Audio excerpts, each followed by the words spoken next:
Hello, welcome. Thank you for joining us today.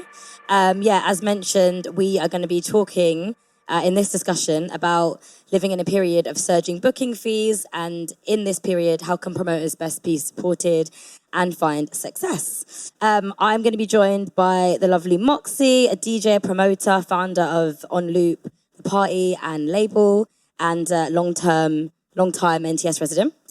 Shay Malt, founder of the wicked Adonis night, the huge, big, sweaty, fun queer night that has completely taken over the world and brought out London's fun side. And Hannah Shogbola, last but not least, an agent at UTA who represents a big range of incredible artists like DJ EZ, Helena Star, and Jaguar. So I'm amongst some, great people. So in this talk, we're going to be referencing a particular article that was written by Max Honingham, and it discussed the impact of rising artist fees on our music economy. So I wanted to start off by asking all of you, from the perspective of agent, promoter, and artist, what specific kind of shifts have you noticed in recent years in terms of booking fees, or any specific trends or anything that's really shifted over the past couple of years? Since lockdown, right, you've had like a lot of DJs or a lot of people that have picked up DJing within those sort of like 2 years. And I think they've picked it up as a new skill and they're like, okay, I'm a DJ. I've cracked this. This is what it is. And I think coming out of that, they're expecting so much. You know, they're kind of just like, okay, well, I want to play this show. I want to get this fee. Therefore, I want to play with these people. And I think also just then doing a boiler room stream and doing certain things where they just automatically think that that is going to translate into really, really high fees. And I think it just can be a bit of like an issue because people are just immediately expecting like so much from the scene. And there's just like so many people that are like a part of it, you know, and I think it's not always just about like the DJ, and you can't just expect like so much so soon. I mean, some people can blow up really, really quick. You know, they can have a track or a moment and it can go viral, and then something can become like really big, and then it does translate. But then from that moment, you've got to sustain it. But I think, you know, there is this kind of new rise of DJs coming through from that period who are just like picking it up and can be really great and super talented. But it's like, what's the story to back it up? Like, where have you come from? You know, like loads of people can DJ and like, you know, you can pick that skill up, but you know, it's kind of what is coming from that? Where's the rest of your story? What's the rest of your journey? You know, it can't all just happen like straight away. So yeah, I think some people kind of want it like right now, you know, it doesn't always happen like that. I think from my side, I can only give my opinion being an agent. So from the side of the fees that I charge for my roster, I do try and pride myself in being really fair. And I think that goes hand in hand with exactly what Moxie was saying. You know, there has been an incredible influx of DJs post the pandemic. I think that it's so important to do your research on the promoters that you're working with. You know, I know it might sound really straightforward and kind of, what's the word? Everybody should know this, but some people don't. But, you know, looking at the capacities, looking at ticket prices, working things out in a really fair way, but also looking at, you know, the type of events that you want to be playing. Like, that is my duty to my clients. That is my job to ensure that I do that.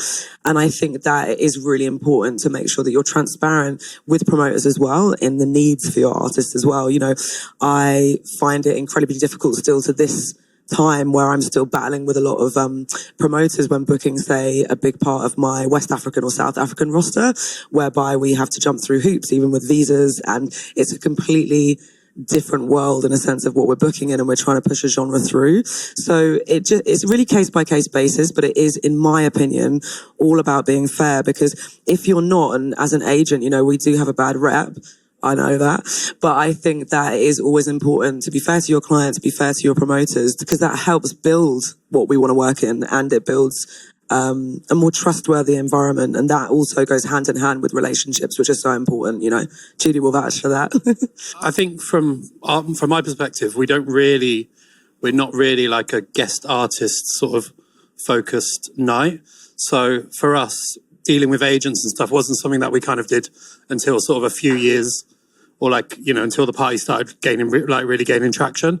So it was kind of hard to navigate because I was doing the party for a party, not for a business side of it. And then when you start dealing with, you know, like business and contracts and stuff like that. And you can kind of get stung a little bit by, there's like fees and then pluses and stuff like that. Like your fee might be X amount, but then by the time you've added everything up, it could be like triple that.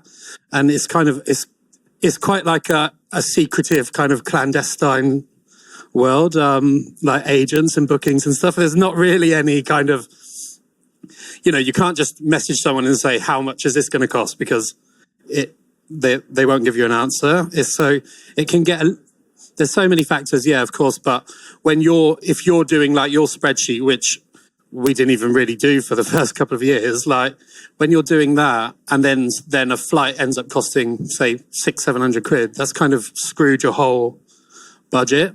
So it's, for me, like what we've started doing is trying to do like, we'll have like a travel budget or like all the extras, but make sure that they don't go over a certain amount. Like that's kind of as part of the deal. Yeah, that's a really good point, and also feeds into, I wanted to ask both of you, Moxie with On Loop and also you, Shay, with Adonis, like in terms of relationships and friendships with artists, like do you feel like that's a big thing with Adonis? Is like, you said for the first few years, it seemed like it was just very like A to B, like conversation between you, artist, done. And do you feel like a lot of that worked because people really cared about the night and what you're actually doing? The people that wanted to play, they made it happen. So definitely, like it's all about friends. Like everyone who plays, I kind of know and I'm friends with, and yeah, definitely, yeah. I just wanted to make a note actually about Adonis because, I was there on Saturday, right? And, played for you. But the thing is with your party as well, like people go because it's a sick party and people know the music's going to be great. But the thing is, it's not DJ led. It's not really about the DJs. It's about the whole night. But then also, and you don't even need to announce DJs really. It can just like thrive on its own because the brand is so strong. But the reason the brand is so strong is because you always select really great DJs. And that's why people want to play for you, because the party is great. So I feel like with you, a lot of people are just like, yeah, cool. Like whatever it is, like we'll just play because the party's great. But it's kind of like a chicken and egg situation. Do you know what I mean? Like the party exists because it's great, but it also exists because people trust that the music is going to be sick. Yeah, I just wanted to make that note because I was thinking about that after Saturday night. I was like, it's such a special thing that you have and it's so good. To make it down, I haven't made it yet, and yeah, I will very, very soon. And Hannah, actually, like, I guess I can also ask you about that. Like, when you said case by case, which I guess is how a lot of agents try and work. So say there is like a relationship between an artist and a promoter, like how do you sort of manage that in terms of still managing to negotiate but also being fair and like kind of treating it with like a level of just like humanity, I suppose, if you like, and just kind of being able to speak on a level and still kind of save that relationship between artist and promoter as if they're mates already? I mean, number one, I'm always speaking on a very fair level. I think that if there's an existing relationship between one of my clients and a promoter, then I'll always respect that. I think it's a tricky one because I'm lucky and in a position where I've built my roster to get to that point where I'm able to sign new acts and negotiate whereby I might even reduce my commission because I want to help build them first, and they might not be in a financial situation to allow somebody to come into their career and take away 10%, the same way that if I sign an artist, which I have many at the moment, where they've had a relationship with a promoter for years, then I'm not going to come in and bulldoze that and be like, pay them $5,000 and give me my 10%. Do you know what I mean? Like, that's just like backwards. Yeah. That's a really simple answer. The same way that even I have relationships with promoters, like I'm quite biased with Fabric. Like I grew up at Fabric. I worked here for years when I was like 18. So I will always, if they ask me to do anything, or like I'm here now because it's here, like full stop. Like that's something that I'll always do because I wouldn't be in my position if it wasn't for a lot of the relationships that I had from back in the day. And that's not rocket science. I think people should just be respectful, especially because I work in like predominantly underground electronic world. So like, again, that might differ between some of my live acts that are signed to a major that I'm like putting together more of a headline live tour. So again, case by case. Is that a good answer? That'll do. A good quote from this article by someone called Matthew, who said, "It's a win for artists to become known in a new market, and we offer to invest in a long-term relationship to help them scale up over time," which I thought was really cool in terms of thinking about how to, again, like manage those relationships between promoter and artist. And like maybe with you, Shay, do you find that and maybe same with On Loop, like what's your kind of take on residents and how do you sort of nurture the relationships for residents and between residents and the party for them to be able to kind of build their career within Adonis, I guess?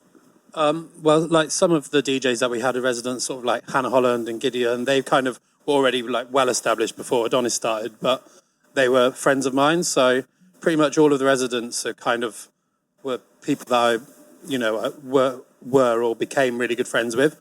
And then we've sort of, we haven't discovered them. They're out DJing, but they've kind of come on board as we've grown, and it's amazing to see them kind of getting more gigs, and we'll push them to do stuff like we're not really like being kind of controlling over letting them do more gigs in London or whatever. Like we're just like kind of happy to see them sort of get out there and do well for themselves, really. But it's like a queer party, and it's like a queer community, so it's kind of everyone's sort of like looking out for each other, really. I hope to think. Do you have any thoughts on that as well? I don't. Well, yeah. For the nights that I've done, we don't really have any residents. But I suppose just in terms of like trying to like nurture talent or just trying to like support people and push people that you believe in, I suppose everything kind of links in from my radio show on NTS to kind of the label and then the parties. So yeah, there is like a kind of that. Yeah, there is a part of that which I think I'm involved in, but not so much having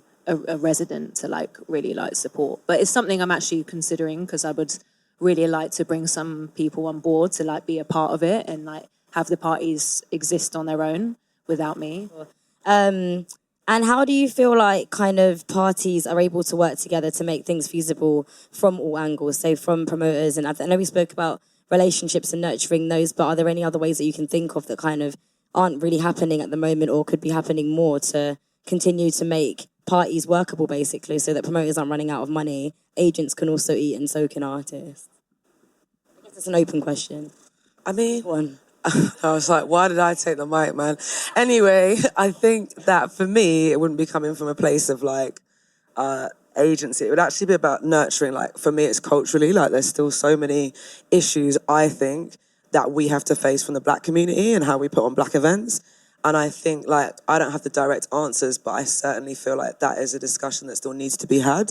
There's still a lot of work to do. I think that's outside of the community. I think definitely in terms of licenses, in terms of territories, I think one example of that, which is kind of happening as a change, is obviously I work massively within like the Amapiano scene at the moment and Afro House. And I think that what has been really exciting is seeing that progress across like the US, the UK and Europe, and being a part of that, like working with a lot of those artists over here, nurturing them and building them into environments that they might not have been used to, but still being respectful, as in like, I will never sign those artists and say like, I will want to take South Africa as a territory because I'm not from there. And I think that's an example of making sure that you are supporting a culture, but helping deliver that in different parts of the world. And I think that is my duty as well as an agent, because you do get a lot of people, like at the moment, I'm in a situation whereby there's a lot of managers like chasing after a lot of my AMA acts, and it's really interesting because a lot of them do not understand our culture at all, and it's kind of a little bit, not infuriating, I get it, but it's sometimes a little bit sad when you see something blow up. It's new, it's exciting for them, but at the same time, if you're approaching as a team that is just so not diverse, does not understand the culture, people need to understand how that might feel. So yeah, that would just be my opinion on that particular question. There was also another part in the article from Sanjim Nassimi, who's a co-founder and head booker at Prague Club and Kali, talking about negotiation approaches and sort of adopting a much harsher negotiation approach to ensure club survival. And again, actually, I'm taking it back to you. Actually, no, this can also be with you, Moxie. I'm not sure if you deal directly with artists and bookings and like money and stuff like that, but how do negotiation tactics tend to impact agent and promoter relationships, and like how do you manage to basically stay nice, because as you said, agents don't always get like the best rep, so how is it that you manage to just speak with kindness and fairness and like just be on a level with people? I think not always, but like sometimes. You know what, I think the main thing really, I think like Hannah touched on it before, really is like transparency. Like I think when I started out, like, God, some of the fees I got were just like so shocking, but you were so grateful to be playing out and like someone to book you. And like, also back then, 12, 15 years ago, there were just no women. So I was like, oh my God, I've been booked, Things are very different now. It's like a real industry. People come out of uni and they're like, I want to be a DJ. So I think, people are also just a lot more savvy. They're a lot more like aware of like how things operate, right? So I just think like from a promoter perspective and like, you know, if you're involved in something, it's just really good to be transparent. And like whenever I do an event, you know, if I'm doing anything at, you know, any kind of club, if I'm there and it's in the UK, I always want to find out what the other person is being paid, because I want to make sure if I've requested for them to play with me, I'm like, what are they getting paid? You know, and I'm a bit like, okay, is that fair? Okay, if not, let me give them money from my fee. Let me bump it up. Let me make it reasonable, because, you know, it should be fair. Like, I think there needs to be a bit of a bridge between, say, like a headliner and someone that's coming up, warm-up artist. But then also there is a bit of like you know, if someone's been working for like 12 years to get to this point, there's a reason why they're kind of there. You know what I mean? And you can't necessarily be like, well, I want the same fee as them when someone's been DJing for like 2 years or something, you know. But I think for the person to feel assured, like transparency, like from me or from whoever, or from an agent, just to be honest, be like, look, if you're not happy with that fee, like, look, this is the breakdown. You know what I mean? You've got to consider like so much stuff. There's like, you've got security, you've got like staff, you know, behind the bar, you've got like a door person, you've got like insurance, you've got all these different things. And like, if you're doing a night at a club, like say Corsica or something, you've then got to pay them money to like have your night. There's like so many overheads, you know, like there's so much stuff that you've got to think about. And also it's like, it's a small club, you know? And I think some people just like aren't always aware of that. And I think that's why it's good to be transparent, so they can just be like, all right, that's the situation, you know. But from me, I always try to kind of be involved and like think like, is that a fair fee? Like how much are they worth? Also, this is the thing, right? It comes down to tickets.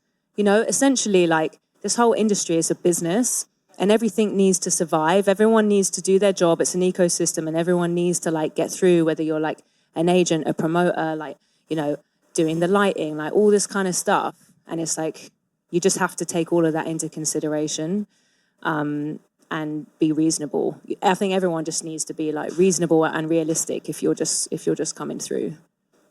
Yeah, and Shay, you must find this too, like overheads are big, isn't it? Like overheads are huge, and that's something that I guess artists aren't getting to see. So do you feel like maybe within those conversations and those negotiations and before being sent like an offer or alongside an offer, there also needs to be a bit more of a breakdown for artists to actually see the running costs maybe of a night? Yeah, I think there's obviously so many more costs, like you just touched on, and some agents might just be like, right, the ticket's 20 quid, so we want like this amount of money from that ticket, you know, like say £10 or whatever, just as an example.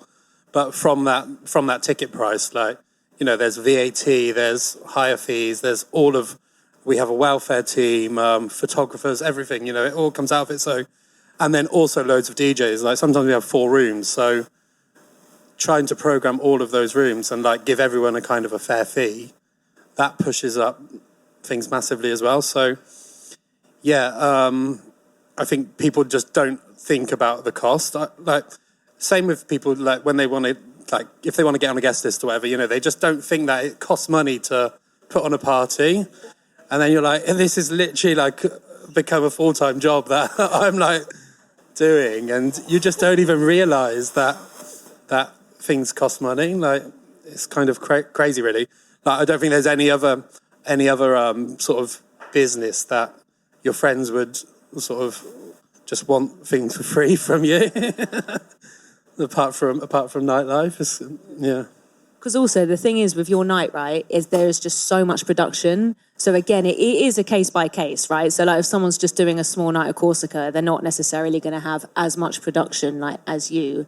But yeah, I just think it's like people being aware of like all of these things, and then also just like when it does come down to it, like how many, if you're one of the names that's pulling the people, the crowd in, like how many tickets are you pushing? Do you know what I mean? It's like how many tickets are you selling? And I think especially like in London, that is such like a huge thing, right? Of like people really have to like prove their ticket worth. That's why you get so many people doing all night long shows. Obviously as a DJ, you love it, you enjoy it, but it is also like, you know, in order to go up the ranks and blah, blah, blah, like you have to prove yourself to show that you can do that, to get a bigger slot. And, you know, it's like you're working your way. And yeah, I don't think people always think about that. They, you know, like I was saying, they come out of lockdown, they have, you know, they're a DJ, they've done a mix, they're like, yeah, I want $1,000. And it's like, what? You got like 500 followers. Like, how is this translating into that? But I just think, transparency.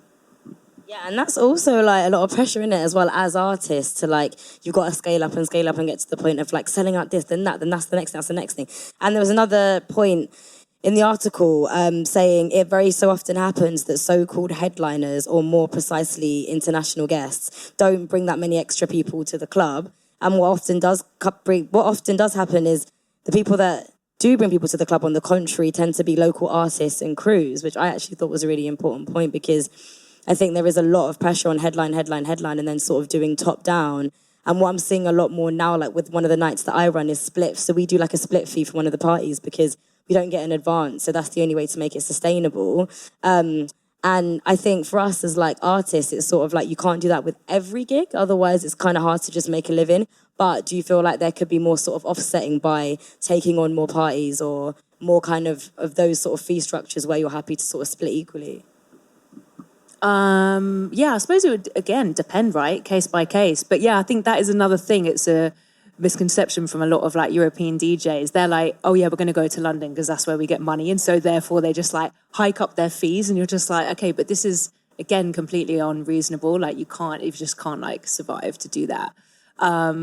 But yeah, I think everything, when I do it, there's a breakdown of like how everything is going to be like reflected. And sometimes usually, if it's my night, I might not even take a fee. Like I'll do everything, I'll figure it out for everyone else. And then whatever profit we make from that, then I'll take that. Because if it's a non-loop thing, I'm trying to create a community and a party. It's not my headline show. So I'd rather pay people and then figure my stuff out after. And in terms of the sort of scaling up thing, how do we kind of manage that for artists? Like, it's a question, I guess, for all of us maybe, but Hannah, it might be important for you. But like, getting artists better fees, and like, naturally you want to earn more money, you're kind of going up in your career, you're working hard, you're doing more things, you're putting out music, you're putting out radio, you're putting in the work to be able to make more money, but at the same time you have to scale up. So then how do we sort of counteract that with not overcharging promoters when actually your artists year by year should be earning more money? I guess in any job, kind of you'd have quarterly check-ins and you'd get like pay rises. So it's natural that that's going to happen for DJs and for artists, right? Yeah.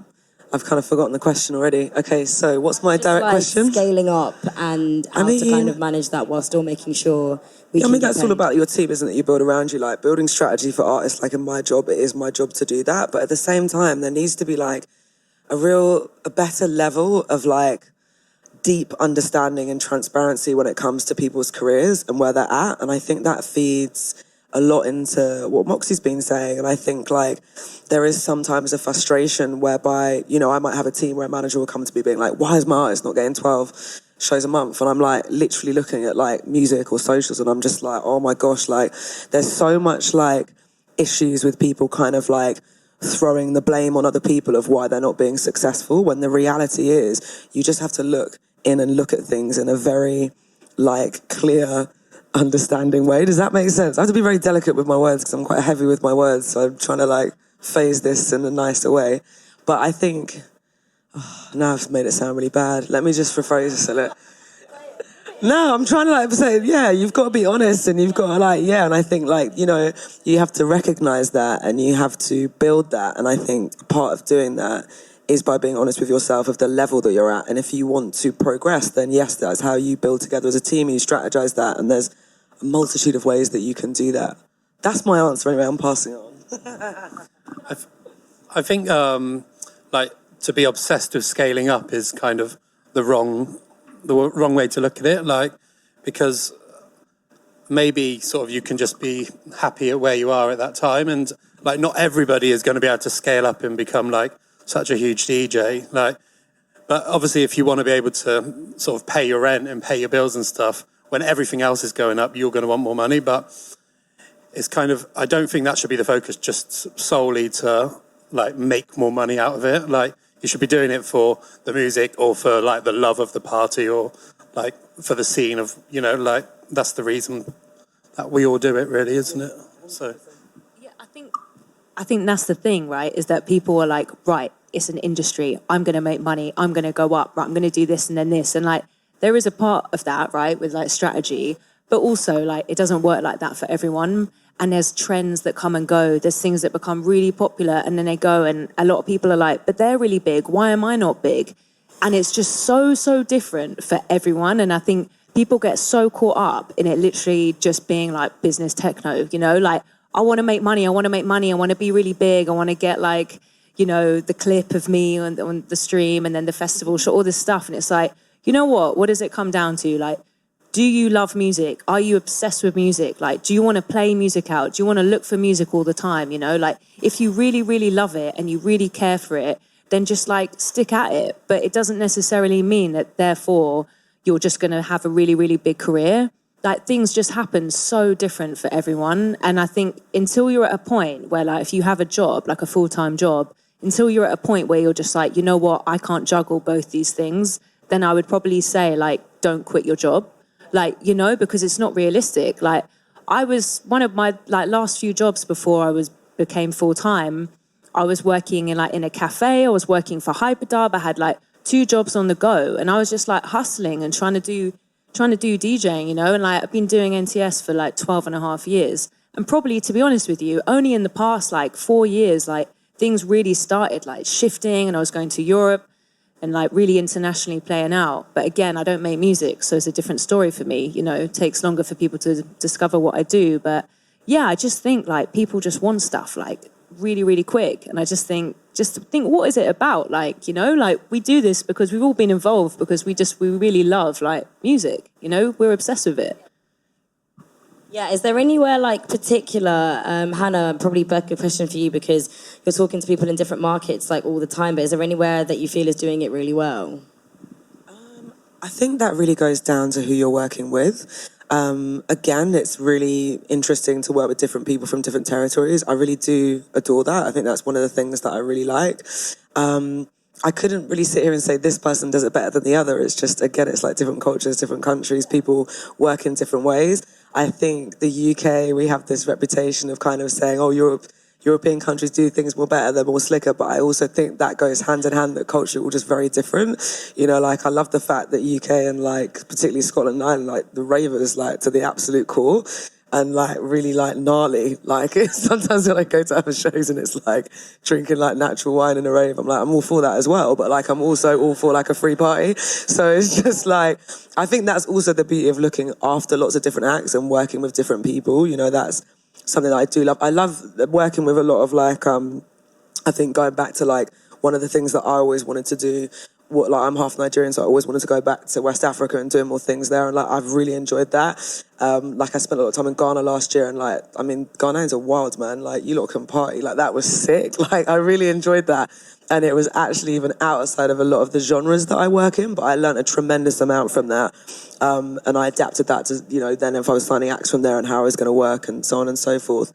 But yeah, there's no one in particular I'd be like, oh my gosh, they're so much better. Yeah, maybe not so much person. I can name loads of arseholes if you want to do that, but like I won't.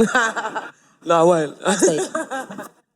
I think we got like a last couple of questions before we pass over to the audience. Some people have said that there's a number that they don't really tend to cross when it comes to artist fees so that they can constantly push to achieve a better balance between local and international fees. And do you feel like that sort of approach of having a cap that you don't go past is sustainable for promoters and for artists and for their growth and sustainability? Like, I guess this is a question for everyone, kind of. I mean, I definitely have that kind of like a cut-off of what we'd pay because it's just, I don't think that paying over a certain amount of money for the DJs is beneficial to our party because like the people don't really come for the DJs. So, and I think it's kind of important to have that because if you start just like letting the cost spiral, then you're not going to be doing parties for very long because you kind of have to, we all have like, you know, the first few parties I didn't make any money. I was like, I'm never ever going to do it again. And like you have those moments, don't you? And it kind of is devastating because it's your money that you've put into it from your, like you said, I used to work in a restaurant or something. So it's like 2 months' wages that I've kind of put into a party, and then to lose it all is quite devastating. So I think if you always remember that, then it kind of does you well to start like to think about budgets as you're going along because you don't really want to go back there, basically. Unless suppose like you sort of then create, like once you kind of set that boundary, I guess you then kind of have a bit of control over that sort of narrative and people get it and then they trust you. I mean, sometimes like some months, like now, because I look at Adonis like as a kind of a yearly thing. So some months we might just not make any money and book kind of everyone, and then next month and the month after maybe make up from that. But I'm really lucky that I feel like we're in a position to be able to do that. Like if you're doing it month to month, then I think it's really important to have a kind of cut off of what you can afford, because it's easy to let your like imagination get the better of you, and then you're screwed basically. And I think it's important to kind of have that approach too, because I think it creates a bit of a reset that I think we need to keep on having now and again, like within the industry too, for people to kind of see, okay, like we, if we keep on going up and up and up, we're never going to be able to sustain ourselves, and everything's going to close down and everything's just going to fade out, and that'll be really, really shit.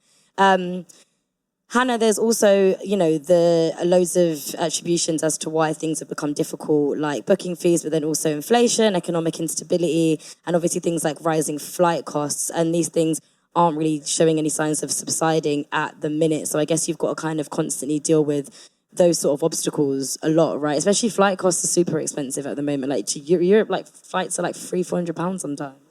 Yeah, it's pretty much tripled, I think. That's definitely... I'll let you finish the question. That was kind of the question. It was just sort of like more of an observation on like managing that, and like that's a very like real, like realistic, pragmatic issue. Do you know what? There was this interview or podcast I did with I can't remember where it was. It was something to do with RA, but we were talking about just this. And like, in the last... What month are we in? 8th. Yeah, in the last like...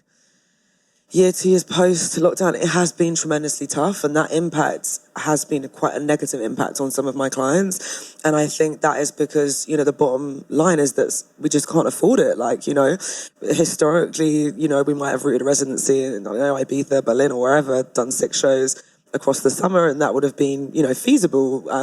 But nowadays, even the other day I had an offer for a closing party, and I think the flights were like, he said like 300-400, and that was an artist which was getting paid €1,500, and I had to decline the offer because it didn't make sense. But again, it's about just being transparent with your client and speaking to them about the pros and cons of doing that. I don't have the answers to it, because then we'll be here for like another 6 hours talking about all sorts, but it's a problem, and I haven't seen it reducing anytime soon. And again, from the other side, like a lot of my roster isn't artist based in the UK, and the costs on visas is like unreal. And it's even more frustrating because a lot of my clients that I represent are West Indies, West Africa, South Africa, all Commonwealth countries. But yeah, oh, hello, we can't get a visa. Oh, your visa's $500 to $1,000. Like, can I swear?